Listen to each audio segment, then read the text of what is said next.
এমন এক উম্মতের এমন এক পথ প্রদর্শক নারী, যে নারী, আমাদের নারীরা, আমাদের মায়েরা, আমাদের বোনেরা যদি তার অনুসরণ করে, তাহলে এই পৃথিবীতে তারা কখনো, এই পৃথিবী এবং দুনিয়া আখেরাত সর্বক্ষেত্রে তারা কখনো অপমানিত হবে না, অপদস্থ হবে না। কারণ খাতুনে জান্নাতের বিষয় আসছে, তিনি জান্নাতের নারীদের শ্রদ্ধা হবেন।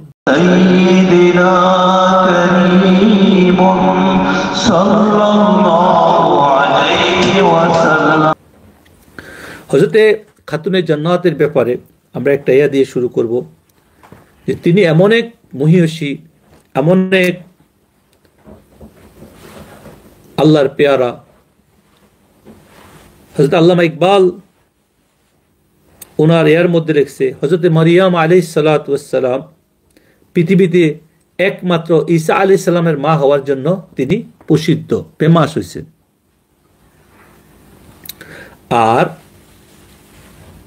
খাতুনে জান্নাত মা ফাতেমা রাদিয়াল্লাহু তাআলা আনহা, উনি তিন দিক থেকে সম্বন্ধিত। প্রথমত তো তিনি রাসূলুল্লাহ সাল্লাল্লাহু আলাইহি সাল্লাম, নূরে মুজাসসাম সাল্লাল্লাহু আলাইহি ওয়াসাল্লামের নয়নের মণি, আদরের দুলালি। এরপরে কোরআনে কারীমের আয়াতুল হাল আতা আলাল ইনসানি হিনুম মিনা দাহর, আখের পর্যন্ত আয়াতটা।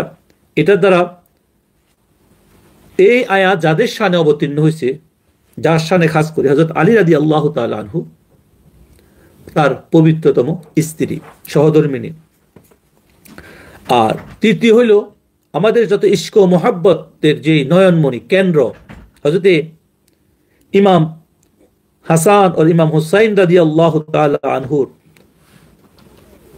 আম্মা জান। হযরতে খাতুনে জান্নাত ফাতেমা রাদিয়াল্লাহু তাআলা আনহা, হযরতে ফাতেমা সালামুল্লাহ আলাইহি, আল্লাহ ওনাকে অনেক মর্যাদা গুণ দিয়ে পৃথিবীতে প্রেরণ করছেন। ওনার পৃথিবীতে শুভ আগমন হয়েছে, সেটা রাসূলুল্লাহ সাল্লাল্লাহু আলাইহি ওয়াসাল্লামের নবুয়ত পাওয়ার পরের বছর। 41তম রাসূল সাল্লাল্লাহু আলাইহি ওয়াসাল্লামের যখন বয়স দুনিয়ার জীবনের, তখন ওনার পৃথিবীতে শুভ আগমন করছেন। এই জন্য ওনার নাম রাখা হয়েছে ফাতেমা। ফাত ও মিম, এই শব্দ থেকে এর অর্থ হইল ফিতুকীকরণ। হযরত আলী রাদিয়াল্লাহু তাআলা আনহু রাসূল সাল্লাল্লাহু আলাইহি ওয়াসাল্লামকে জিজ্ঞাসা করেছে, ইয়া রাসূলুল্লাহ, আপনি ওনাকে ফাতেমা হিসাবে কেন নাম রাখলেন? রাসূলুল্লাহ সাল্লাল্লাহু আলাইহি সাল্লাম বললেন, আল্লাহ তাআলা খাতুনে জান্নাত মা ফাতেমা রাদিয়াল্লাহু তাআলা আনহুকে এবং তার মহব্বতকারীদেরকে জাহান্নাম থেকে পৃথক করেছেন। ফাত ও মিম, ফাতেমা শব্দ অর্থকে পৃথকীকরণ, আলাদাকরণ। তো আল্লাহ খাতুনে জান্নাত হযরতে ফাতেমা রাদিয়াল্লাহু তাআলা আর ওর যারা মহব্বতকারী হবে, তাদেরকে আল্লাহ কি করছেন? জাহান্নাম থেকে পৃথক করেছেন। এই জন্য তার নাম রাখা হয়েছে কি? ফাতেমা। কোরআনে কারীমের আরেকটা আয়াত আছে, ইন্নামা ইউরিদুল্লাহ লিইউযহিবা আনকুমুর রিজসা আহলাল বাইতি ওয়া ইউতাহহিরাকুম তাতহীরা। সুবহানাল্লাহ, সুবহানাল্লাহ। এই আয়াতের মধ্যে আল্লাহ পাক যাদের কথা বলছেন, জাকিয়া, তাহিরা, এটার মধ্যে হচ্ছে খাতুনে জান্নাত রাদিয়াল্লাহু তাআলা হা, আর ওনার সন্তানেরা হাসান হোসেন এবং হযরত আলী রাদিয়াল্লাহু তাআলা, এদের কথা বলা হয়েছে, আম্মা জানদের কথা বলা হয়েছে। এই জন্য খাতুনে জান্নাত হযরতে ফাতেমা রাদিয়াল্লাহু তাআলা আনহা এমন এক উম্মতের এমন এক পথ প্রদর্শক নারী, যে নারী, আমাদের নারীরা, আমাদের মায়েরা, আমাদের বোনেরা যদি তার অনুসরণ করে, তাহলে এই পৃথিবীতে তারা কখনো, এই পৃথিবী এবং দুনিয়া আখেরাত সর্বক্ষেত্রে তারা কখনো অপমানিত হবে না, অপদস্থ হবে না।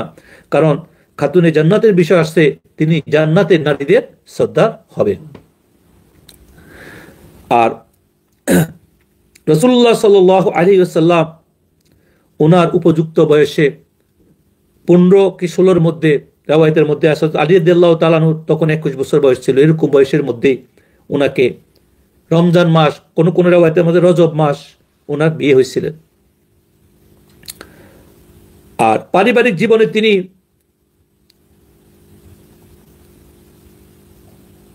রাসূলুল্লাহ সাল্লাল্লাহু আলাইহি সাল্লামের পূর্ণ আদরের দুলালি হিসাবে দো জাহানের বাদশার মেয়ে হিসেবে না হইয়া তিনি পারিবারিক জীবনে খুবই সাদাসিধা জীবন, ঘরের প্রতিটা কাজ নিজ হাতে করতেন। তখনকার সময়ে আটা, যেটাকে আমরা গমকে আটা চাক্কির সাহায্যে ঘুরে ঘুরে করতে হইতো। আর খাতুন জান্নাত রাদিয়াল্লাহু তাআলা আনহা নিজ হাতে আটাকে চাক্কির মধ্যে গুলে আটে করতেন, নিজ হাতে রুটি বানাইতেন, নিজ হাতে কুয়া থেকে পানি উঠে আনতেন, নিজ হাতে ঘর পরিবেশন করতেন। এবং তার স্বামী হযরত আলী রাদিয়াল্লাহু তাআলা আনহু যখন বাইরে থেকে আসতেন, তিনি তার সর্বক্ষণিক এক পায়ে দাঁড়ায় থাকতেন তার সেবা করার জন্য। আর তিনি এত কাজ করার মধ্যেও কখনো তার ইবাদতের মধ্যে কোনো কমি ছিল না। নামাজ, রোজা, তারপরে অন্যান্য ইবাদত, কোরআন তেলাওয়াত, এগুলো কখনো কম হয় নাই।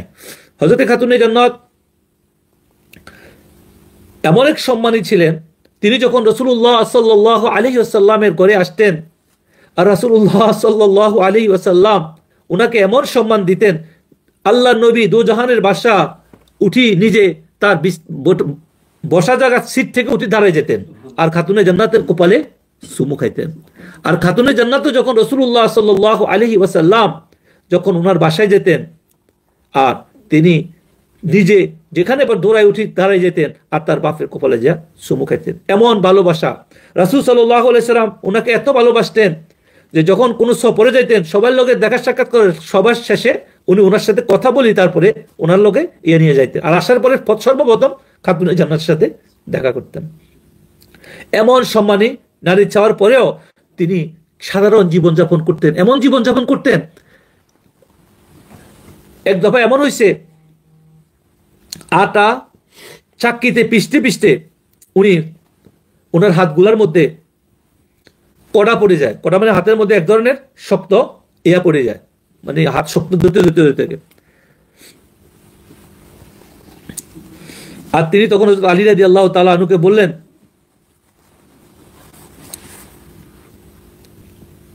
হযরত আলী রাদিয়াল্লাহু তাআলা আনহু খাতুনে জান্নাতকে বললেন, তিনি কখনো কিছু বলেন না যে এত কষ্ট হয়, আমার হাতে এত কিছু হয়। আল্লাহর পেয়ারারা কেমন হইতে পারে? দো জাহানের বাদশার মেয়ে, আল্লাহর সবচেয়ে পেয়ারা হাসান হোসেন রাদিয়াল্লাহু তাআলা আনহু, জান্নাতের যুবকদের সর্দার, রাসূলুল্লাহ সাল্লাল্লাহু আলাইহি ওয়াসাল্লামের সবচেয়ে কলিজার টুকরা, তার হাত আটা পিষতে পিষতে দাঁড়িয়ে করতে করতে হাতের মধ্যে, এটা দেখে হযরত আলী রাদিয়াল্লাহু তাআলা সহ্য করতে পারে নাই। আর বলতেছে, তুমি রাসূলুল্লাহ সাল্লাল্লাহু আলাইহি ওয়াসাল্লামের কাছে যাও, আর যাইয়া ওর কাছে একটা খাদেমা খেদমত করার জন্য একটা খাদেমা অনুমতি নিয়ে আসো। আর খাতুনে জান্নাত তার আব্বা হযরতে রাসূলুল্লাহ সাল্লাল্লাহু আলাইহি সাল্লামের দরবারে গেছেন। যাওয়ার পরে রাসূলুল্লাহ সাল্লাল্লাহু আলাইহি সাল্লামের দরবারে যে তাকে সালাম দিয়া কোনো কিছু না বলি আবার চলে আসছেন, কারণ তিনি খুবই লজ্জাশীল ছিলেন, তিনি কথা বলতে খুবই করে বলতেন। বাপ তো মেয়ের ওখানে আসিতে চলে যাওয়ার কারণে পিছে পিছে আবার বাপও আসছেন ঘরে। আসার পরে বলতেছিলেন যে, মা তুমি আমার ঘরে গেছিলা কিছু বলতে, আবার তুমি ফিরে আসলা, কেন? তুমি কোনো প্রয়োজন ছিল আমার কাছে? তখন তিনি বলে, আমার কোনো প্রয়োজন ছিল না, আমি আপনাকে দেখতে গেছি, সালাম দিচ্ছি। হযরত আলী রাদিয়াল্লাহু তাআলা আনহু তখন রাসূল সাল্লাল্লাহু আলাইহি ওয়াসাল্লামকে বলছেন যে, আপনার মেয়ে ফাতেমা রাদিয়াল্লাহু তাআলা আনহা আটার চাক্কি গলতে গলতে হাতের মধ্যে কড়া পড়ে গেছে, এজন্য আমি তাকে বলছি আপনার নিকট পাঠাইছি একটা খাদেমা রাখার জন্য, অনুমতির জন্য, বা আপনার কাছে বলতে একটা খাদেমার জন্য। এখানে দেখেন তিনি কেমন দুনিয়ার ব্যাপারে ছিলেন, আর কত লজ্জাশীল ছিলেন। বাপের কাছে গেছে, মেয়ে হিসাবে তো বলতেই পারতো, আব্বা আমার একটা হীরা লাগবে, আজকালকার মেয়েরা তো সবাই বলে, কিন্তু তিনি বলছেন হাজবেন্ড বলার পরে যা অনুমতির জন্য যাইও বাপের কাছে, কারণ তিনি আল্লাহর নবী আর তিনি তার মেয়ে। কেমন লজ্জাশীল ছিলেন তারা। এরপরে নিজ ইচ্ছাও যায় নাই। আজকাল তো মেয়েরা তো একটু একটু বেশ কমাইলে বাপমার কাছে ফোন করে, এটা হইতেছে না, আমার কষ্ট হয়, আর অনেক কিছু বলতেছে, কিন্তু তিনি নিজ ইচ্ছায় নিজে কষ্ট করে সবকিছু যে আল্লাহর হুকুম, কোনো নামাজ রোজা কোনো কিছু মিস ছিল না, সব সেবা করতেন, ঘর বাড়ির সবকিছু মেনটেন করতেন, স্বামীর সেবাও করতেন, কিন্তু কোনোদিন কোনো অভিযোগ ছিল না। এটা নিয়ে বাপের দরবারে যায় নাই। স্বামী রিকোয়েস্ট করার পরে তারপরে যায় বাপের দরবারে, যাইও এটা বলেনি। কেমন মহত্ব নারীদের জন্য। এরপরে রাসূলুল্লাহ সাল্লাল্লাহু আলাইহি ওয়াসাল্লাম ওনাকে সরাসরি কোনো খাদেম দেন নাই। রাসূল সাল্লাল্লাহু আলাইহি ওয়াসাল্লাম ওনাকে কোনো খাদেম না দিয়া ওনাকে তাসবিহ ফাতিমি যেটা, এটা ওনাকে দান করছেন। তো তিনি বলে দিয়েছেন, যখন তুমি বিছনায় যাবা, তোমরা যখন ঘুমাইতে যাবা, তখন 33 টাইম 33 বার সুবহানাল্লাহ ও 33 বার আলহামদুলিল্লাহ ও 36 বার আল্লাহু আকবার পাঠ করবা। এই তাসবিহগুলা তোমার দুনিয়ার খাদেমের চেয়ে অনেক উত্তম। সুবহানাল্লাহ। তাহলে আজকে অন্য এক রাওয়ায়াতের মধ্যে আসছেন, এই তাসবিহগুলো যদি উচ্চারণ তিনটা মিলে 100 বার হয়, কিন্তু আমলের পরিমাণে 1000 বারের থেকেও বেশি। আর এই তাসবিহকে বলা হয় তাসবিহে ফাতিমি। তাহলে আমরা কি পাইলাম? আম্মা জান খাদেমা তার হাজবেন্ড হযরত আলী রাদিয়াল্লাহু তাআলা আনহুর রিকোয়েস্টে তার বাবার কাছে যাওয়ার পরেও তিনি চান নাই, তিনি নিজ হাতে সব কাজ করতেন। তারপরে যখন রাসূল সাল্লাল্লাহু আলাইহি ওয়াসাল্লাম তার ঘরে আসলেন, তখন তিনি বললেন যে তোমাকে আমি এর থেকে উত্তম খাদেমা দিচ্ছি। আর খাদেমার পরিবর্তে উনি কি দিলেন? ওনাকে 3টা তাসবিহ দিচ্ছেন। একবার কি বলছেন? সুবহানাল্লাহ, আমরা সবাই জানি এটা 33 টাইম সুবহানাল্লাহ, 33 বার, 33 বার আলহামদুলিল্লাহ, আর 34 বার আল্লাহু আকবার। এটা পড়লে বলতেছে এই দুনিয়াটা পড়ার সময় কখন? বিছনায় যাওয়ার আগে, মানে আমরা শোয়ার আগে। উনি বলছেন যে হাদিসের মধ্যে আসছে, আমরা অনেক সময় আমাদের পরে পড়ি, বিভিন্ন সময় পড়ি, এটাও পড়া উত্তম। আর এটার বিষয় বলছে যে আমরা বিছনায় যাওয়ার আগে যারা বিভিন্ন অভাব অনটনে আছে, সমস্যা আছে পারিবারিক জীবনে, যে মায়েরা যে বোনেরা তাদের স্বামী অভাবে আছে, কষ্টে আছে, বিভিন্ন সমস্যার মধ্যে আছে, বা তারা জীবনে অনেক কাজকর্ম করে বা শক্তি পায় না, শারীরিক সমস্যা হয়, তাদের জন্য এই তাসবিহ অনেক উত্তম তাসবিহ। জমিনের নিচে রসুলের দেওয়া এই তাসবিহর মতো উত্তম আর তাসবিহ হতে পারে কি? এই জন্য আমরা এখান থেকে শিখবো এই 100 বার, 33 বার সুবহানাল্লাহ, 33 বার আলহামদুলিল্লাহ, 33 বার আল্লাহু আকবার পড়বো। আমরা 36 বার আলহামদুলিল্লাহ পড়বো বিছানায় যাওয়ার আগে ইনশাআল্লাহ। এটার দ্বারা আমাদের অনেক উপকার হবে। আজকে এটা খাতুনে জান্নাতের শিক্ষা এমন, আমরা রাসূলুল্লাহ সাল্লাল্লাহু আলাইহি ওয়াসাল্লামের আদরে দুলালির কথা শুনতেছিলাম। তো ওনার জীবনে উনি সর্ব অবস্থায় তাকওয়ার উপর ছিলেন, অল্পে সন্তুষ্ট ছিলেন, কোনো লোভ ছিল না, লালুচ ছিল না, সাধারণ জীবনযাপন করছেন। দুনিয়ার জন্য তার সন্তানাদি সবাইকে নিয়ে তারা ইয়েতে ছিলেন। অনেক লম্বা আলোচনা করা যাবে। আমরা যেটা মূল আলোচনা, সেটা আপনারা যারা আজকে মা বোনেরা যারা এই সমস্ত শিক্ষা থেকে দূরে আছেন, আমি রিকোয়েস্ট করব আপনারা আজকাল আম্মা জানের খাতুনে জান্নাত হযরতে ফাতেমা সালামুল্লাহ আলাইহা ওনার জীবনীকে আপনারা পড়ার চেষ্টা করেন। উত্তম লেখকের ওনার রাইট যারা ভালো লেখছে এই সমস্ত মানুষের লেখাগুলো পড়েন, আর ওনার জীবন আদর্শকে নিজের জীবন আদর্শের সাথে নেওয়ার চেষ্টা করেন। তাহলে আপনার জীবন অনেক পরিবর্তন হবে, অল্পে সন্তুষ্টি আসবে। হাহাকার, মারামারি, বর্তমান সময় যেরকম প্রতিযোগিতার যুগ, অন্যকে দেখে হিংসা হয়, বিদ্বেষ হয়, বিশেষ করে মায়েরা, বোনেরা, মেয়েরা যারা বিভিন্নভাবে অশান্তিতে আছেন, সংসার করতে পারতেছেন না, অন্যকে সহ্য করতে পারতেছেন না, বা আপনি বিভিন্ন ইয়াতে আছেন, তো আপনি যারা বিয়ে হয় নাই, যারা বিয়ে হয়েছে, তারা সবাই আপনারা খাতুনে জান্নাত হযরতে ফাতেমা সালামুল্লাহ আলাইহির জীবনীকে আপনারা পড়াশোনা করেন, বেশি করে জানার চেষ্টা করেন, তার আদর্শে আদর্শিত হওয়ার চেষ্টা করেন। তাদের মতো আদর্শ আর কার আছে জমিনের বুকে? তাদের মতো আদর্শ আর কারো হইতে পারে না। আপনারা আজকে পৃথিবীর মডার্ন নারীদেরকে ফলো করতেছেন, ইয়াং স্টারদেরকে ফলো করতেছেন, তারপরে যারা মডার্ন বিভিন্ন ডিজাইন করে, মডেলিং করে, তাদেরকে আপনারা ফলো করতেছেন, তাদের নাটক দেখে তাদের লাইফ স্টাইলকে আপনারা ফলো করতেছেন। এটা আপনাদেরকে ধ্বংসের দিকে নিয়ে যাচ্ছে।